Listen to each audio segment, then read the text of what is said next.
I'm First Lieutenant William Cheney, currently the MCO of 4th Infantry Regulars Battalion, 3rd Brigade, 1st Armored Division. We're going to be talking today about parts tracking at the platoon level and accountability so you can better manage your maintenance program. The first basics anyone is going to need to be able to effectively track their maintenance program is how to read an ESR.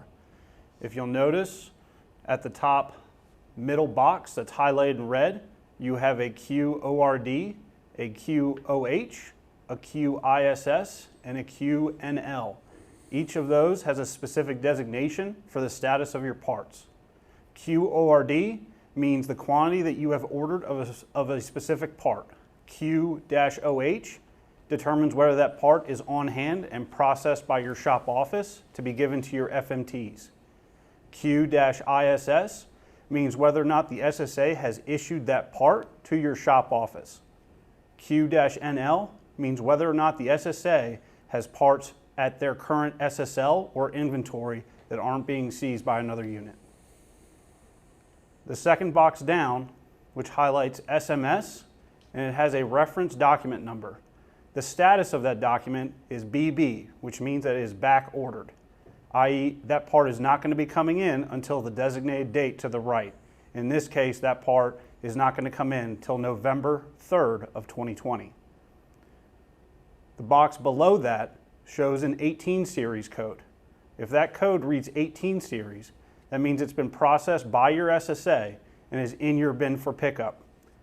There are other codes that could highlight in this area. A 45 series code, and it starts with 45 and then numbers after that, means that it is at the national level and is being processed. It has already been funded by your division. However, it has not reached the source of supply to be released. Below that, you will see an SMS. SMS determines what type of depot it's coming from. If it was an AKZ designation, it is a TACOM item. This will be relayed later when we use certain websites to determine where a part is. In this case, an SMS code is a DLA product. The BA status to the right of the document number indicates that this part has shipped or has been processed for release by the source of supply. This website, which is designated as IGC, the link will be included in a resource tab at the end of the PowerPoint, allows you to track in depth of the status of a part. This is not as fast as LIW Parts Tracker, however, it gives far more detail as to the actual status of the part. You will copy the requisition ID. In this case, this is the home page, and you will select a prompt. You will select requisition ID on the table that drops down when you click on the downward tab. As you can see, we have inserted a reference document number, which we pulled from our previous ESR. You will simply paste that in and then click submit. It will take you to this next page. As you can see, there are two lines near where the red box is. You will pick the box that is most recent in date.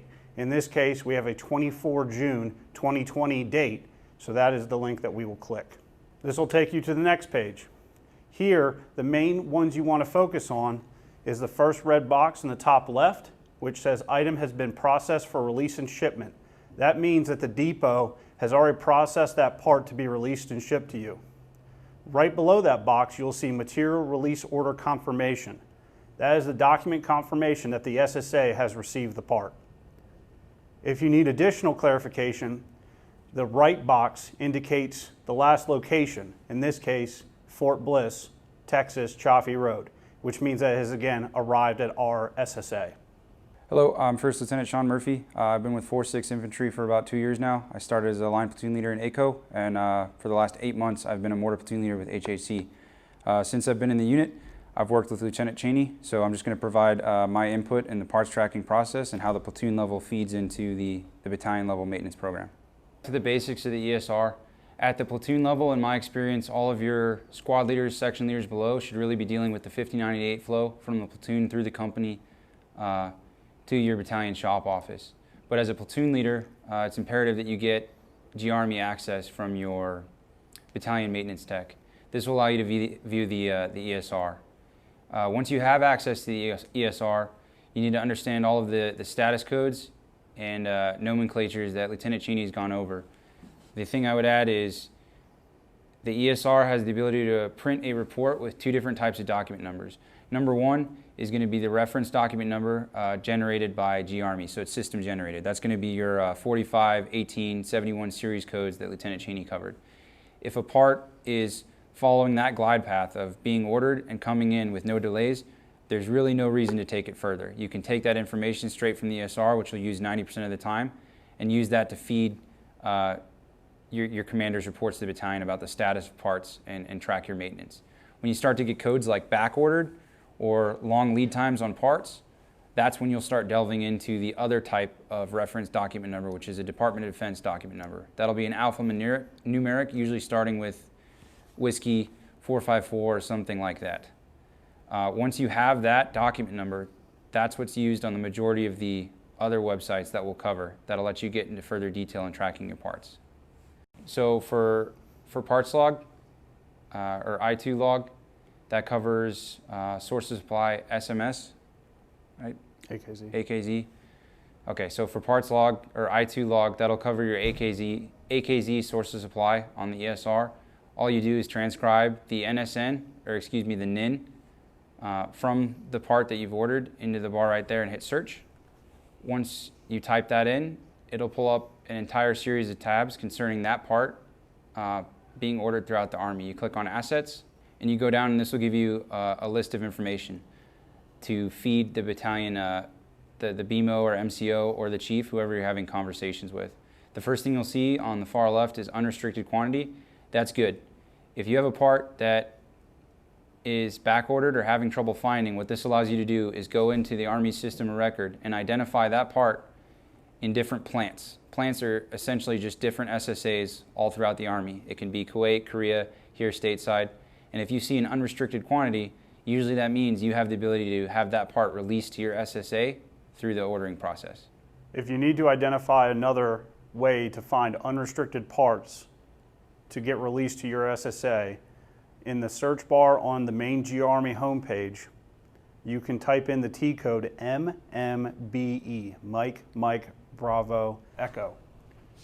And that will take you to this page. On this page, you will type in the material or the NIN of the part you are trying to find, the plant number for your SSA, in this case for 4-6 Infantry 3rd Brigade, our 3rd Brigade SSA is 2001, and the SLOOK for our SSA, in this case it's Whiskey Golf Tango 1. Once I execute this search, it takes me to this tab, and as you can see, it shows Whiskey Golf Tango 1 Bliss 123rd, which is our BSB that processes all of our Class 9 orders. You'll see on the right tab with the red box, it shows unrestricted use. What that means is there are currently 9 of this part that are not being seized by another unit and the SSA has on hand. This effectively allows you to gauge what items can either go and hit the ESR or parts that you can track to see if they are going to become on hand soon so you can track your maintenance status. Some of the other websites you can use are included on this slide. This includes all DLA material tracking, FedMall, which allows you to track additional DLA items, and the SMS code, which we designated earlier on the ESR. If you, again, have an AKZ designation on your ESR, you need to use I2 log or GSS Army. This allows you to see a TACOM item and the unrestricted quantity at the national and DoD level. Other websites include LIW, which you can use for not only parts tracker, but TMs and other aspects.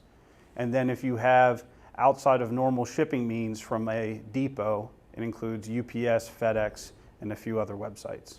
All these websites allow you to effectively track your maintenance program and give candid information to hire on your combat potential and your combat slants. So what we've covered so far is how to effectively track your parts through 3 separate websites: IGC, I2 log, and GCSS Army. This allows you to check not only unrestricted quantities to see if your parts are going to become on hand soon, but statuses in the shipment process of your parts and how to locate parts that are outside of the normal DoD enterprise, to include plants that are in other countries that could potentially release that part to you pending the requirement and need for that part. This allows you to better manage your maintenance as well as resource parts that otherwise might be back ordered for long periods of time.